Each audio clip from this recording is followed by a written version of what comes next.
Bonsoir à tous. En tout cas, merci beaucoup d'être encore avec nous. Ces élections législatives 2024, où on a le plaisir ce soir de recevoir un candidat de la deuxième circonscription. Il s'appelle Jean-Yves Morel. Il est avec moi. Bonjour, monsieur Morel. Bonsoir, monsieur Jean-Claude Coinda. Oh ouais, mais au peuple, moi Jean-Claude comme tout le monde. Mais ça va être plus simple. Ça va être plus simple. Il ne faut pas confondre Jean-Yves Morel et Jean-Jacques Morel, qui est aussi candidat dans ces élections-là. Jean-Yves Morel, deuxième circonscription, une circonscription qu'on connaît bien. Oui, bien sûr, parce que moi, je suis originaire de cette circonscription-là. Oui. Et puis, c'est cette circonscription... Saint-Paul, la possession, le port. Hein. Exactement, voilà. Donc, voilà, et évidemment, nous avons travaillé sur des propositions d'idées, notamment le pouvoir d'achat, l'emploi, le logement, le problème qui touche de plus en plus les Réunionnais, l'insécurité et la délinquance. On a des propositions. Et puis, moi qui suis du monde sportif, je suis cadre au ministère des Sports. Nous avons aussi des propositions dans ce domaine. Bien sûr, mais en tout cas, sur profession de foi, comme on l'a vu, il y a quelque chose qui est vraiment... qui est vraiment quelque chose qu'on appelle un fer de lance, hein, c'est-à-dire qu'on veut préserver notre identité et assurer notre avenir. Hein, quand on parle à notre identité, de quoi on parle là? L'identité réunionnaise, la société créole réunionnaise. Et moi, nous l'est ce que nous l'est pas autre chose, comme dirait un philosophe. Oui, sûrement. Et moi, je souhaite que nous retrouvions cette société réunionnaise apaisée. Oui. J'ai connu ça, moi. Oui. Et je trouve qu'en ce moment, nous les révoltés, nous, etc., il faut nous retrouver ça. Donc, il faut nous préserver cette identité, mais nous devons aussi réfléchir pour assurer notre avenir. Notre avenir, il passe par, je ne sais pas, quand on dit assurer notre avenir, peut-être que notre langage créole, il faut aussi qu'il perdure un petit peu dans le temps pour que notre avenir puisse subsister un petit peu plus longtemps. Oui, c'est évident. Il faut que notre langage créole, il passe de façon très facile. Et il faut nous cause créole, ça, c'est pas un problème. Et moi, on n'a pas de problème là-dessus. Mais en même temps, comme il dit, il faut nous préserver notre identité à condition, nous, travaille sur notre avenir. Et notre avenir, il demande à nous de réfléchir sur la dimension économique de l'île. Il demande à nous aussi à réfléchir sur les problèmes de la délinquance. Il demande à nous à réfléchir sur l'emploi. C'est ça. Sur tous ces gros problèmes, ces gros thématiques qui reviennent dans cette législative-là, c'est-à-dire qu'actuellement, le Réunionnais, hein, le créole de base, il a un problème de pouvoir d'achat, il a un problème de logement, il a un problème d'emploi, il a un problème avec de l'eau aussi, quelque part, des fois aussi. Et même ces déchets, quelquefois, il a des problèmes aussi. Donc, il faut réfléchir à ça. La mobilité, bien sûr, on sait. Et puis après, on a quelqu'un a dit comme ça que notre problème aussi, ici à La Réunion, c'est les embouteillages, mais il faudra qu'un député, un jour ou l'autre, essaye de mettre de l'ordre là-dedans. Mais ou à part que tout ça, ou lutte aussi par rapport à la discrimination et le clientélisme. Quand on parle de clientélisme, on parle quoi? Des autres élus? Oui, encore une fois, peut-être dire à vous pourquoi me l'engager dans cette législative. On a trois éléments importants.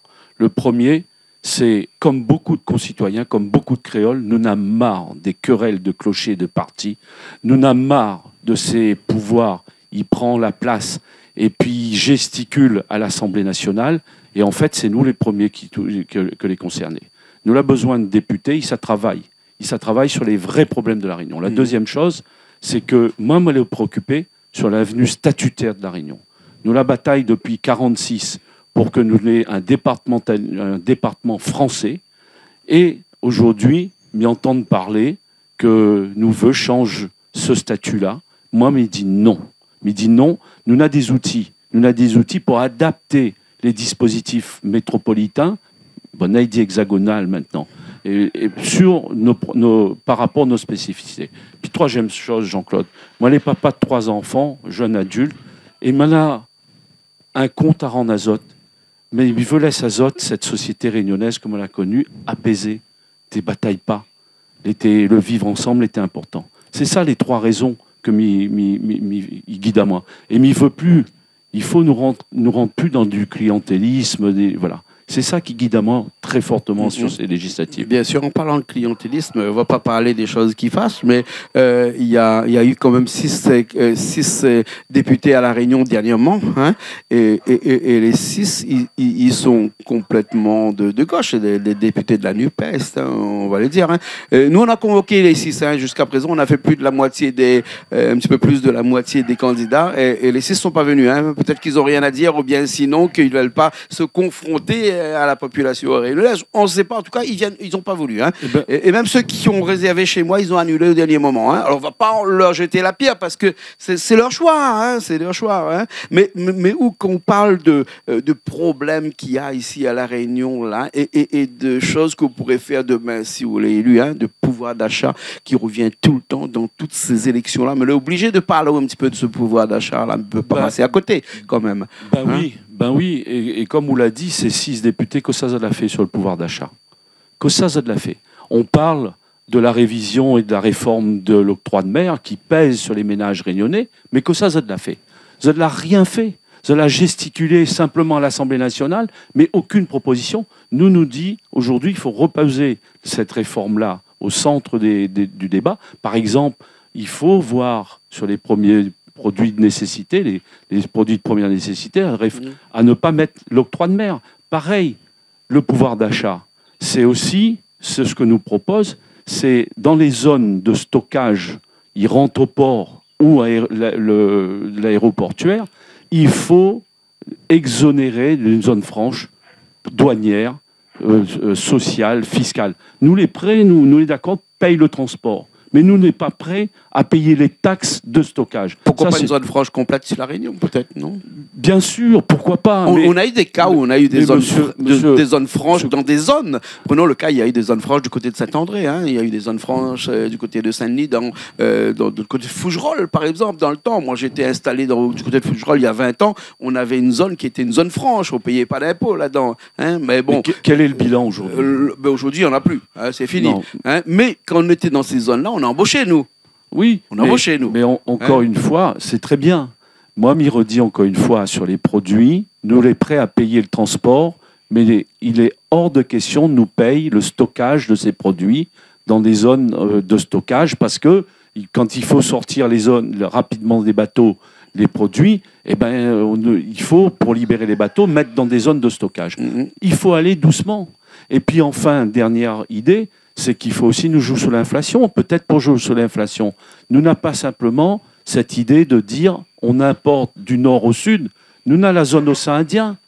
Pourquoi n'ouvre pas la zone océan Indien sur les produits alimentaires? Bien sûr. Tout ça, il faut nous travailler dessus. Voilà un petit peu le transport qu'on parle, le transport est devenu très cher aussi actuellement. Le transport a pris entre 20 et 25% actuellement. Alors, aussi. Hein. Mais figure-vous, il y a un député guadeloupéen qui a porté une proposition de loi en 2023. Sur cette proposition de loi, c'est ce qu'on appelle la continuité territoriale, mais elle n'a pas vu un amendement d'un député local. Alors, en même temps que l'exécutif régional, il tire les bons mobilités, la députée sortante de ma circonscription n'était même pas là pour bataille. Et m'y donne un exemple, monsieur Jean-Claude. Eh bien, figure-vous, moi, je suis dans le sport. Combien de parents m'y trouvent? Les gamins les qualifient au championnat de France. La Ligue, ils ne gagnent pas, payent le billet. Qui ça, ils payent? Les parents. Quand vous les qualifiés, les sélectionnés en équipe de France, les Fédé dit comme ça. 2 minutes. Hein. Voilà. Donc, les Fédé dit comme ça, c'est nous remboursent au prix du billet SNCF. Donc, on voit bien. Bien sûr. Comme il reste un petit peu moins de 2 minutes, là, monsieur Jean-Yves Morel, là, mais il faudrait que, vous n'aurez aimé, hein, mais il ne voudrait pas, mais il souhaiterait que vous parlez un petit peu de cette deuxième circonscription-là, de ces personnes. Il y a une caméra qui est là-bas, qui regarde, parlez les yeux dans les yeux avec ces personnes qui vont voter ce 30 juin, là, ce dimanche 30 juin. Alors, moi, il veut dire à Zot, clairement, que moi, c'est un homme libre. Mais il veut défendre tous les Réunionnais sans conditions sociales, sans conditions catégorie sociale, etc. Mais il veut dire Zot aussi que la députée sortante, ça fait 27 ans, Zot l'est en responsabilité, aucune plus-value sur ce territoire.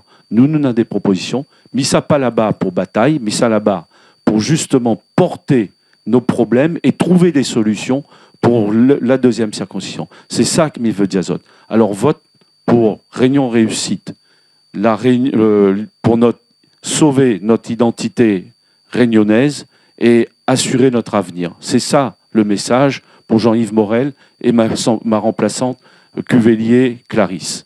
D'accord, merci beaucoup, Monsieur Morel. Hein. Et que dire aussi de ces personnes qui s'abstiennent d'aller voter là? On a un petit message pour eux autres. Hein. Il nous reste un petit peu, encore 30 minutes à peu près, 30 secondes, pardon. Hein. Le message que Milles Diazote, allez voter, c'est un droit, c'est un... Moi, j'ai envie de dire un devoir. Un devoir. On dit bien que le vote est un droit, mais aussi un devoir. C'est un devoir. Loupe pas ça, allez exprimer Azote. Si Azote n'est pas d'accord, allez exprimer Azote, c'est hyper important. Moi, je m'invite Azote d'aller voter parce que l'abstention n'est pas bon. L'abstention, il tient des records et il ne donne pas une bonne image de notre démocratie. D'accord, merci beaucoup Jean-Yves Morel avec remplaçant Clarisse Cuvelier hein, pour le 30 juin. Réunion Réussite, il faut savoir que c'est une droite un petit peu, comment on peut dire ça, droite... oui, divers droite.